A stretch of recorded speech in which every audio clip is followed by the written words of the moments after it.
Hello guys, I'm back again. Today is Friday, and by the way, I will show you what's our first grocery, or we will do grocery haul in our new apartment. So stay tuned. So we have here the eggs. I will put it in the fridge.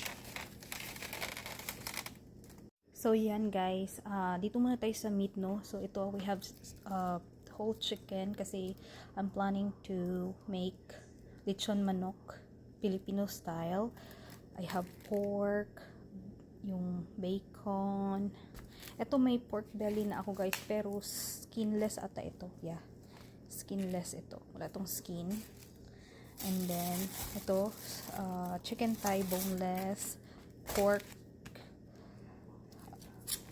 itong bacon and beef.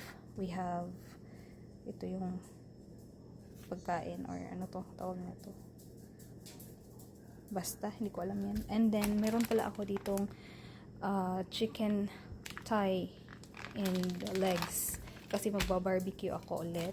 I have barbecue sauce, the mayonnaise juice, look at that, apple juice, the cranberry juice, and snacks, and also the bread.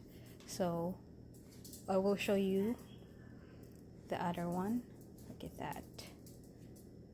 Yan. I will put it in the fridge first.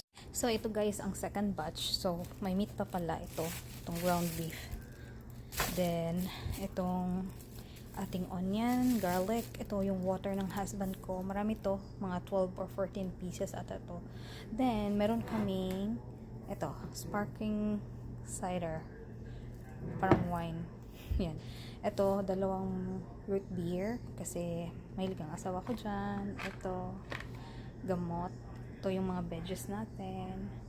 Tapos, itong ice cream. Hindi malilimutan yan. And also, itong sauce. No, ayan. May garlic bread. May popcorn kami. Ito, may spam. Ayan. Ayan. Tapos, meron din kaming ito. Bumili yung asawa ko ng map. Ito yung parang bagong ano yata to na map. And then ito din, lalagyan ng toothbrush, sabon. Ito yung isang root beer. Tapos ayan, body wash, shampoo, panglinis ng CR, ayan, sabon. Yung mga basic needs lang guys muna. So ayun lang guys. By the way, yung ibang meat pala tulad nito, isa-separate ko siya, ibulag ko siya sa ziplock gaya nito para it's easy na lang siya kunin, no? Hindi ko siya i-defrost lahat, yung isang lutuan lang, isang defrost lang yun. So isa-separate ko na siya para easy lang to cook. Yun ang tips guys. Mas maganda pag i-separate nyo na lang isang lutuan yung karne para madali lang siyang ito. Ayun. So, yun lang guys. Thank you so much for watching and God bless.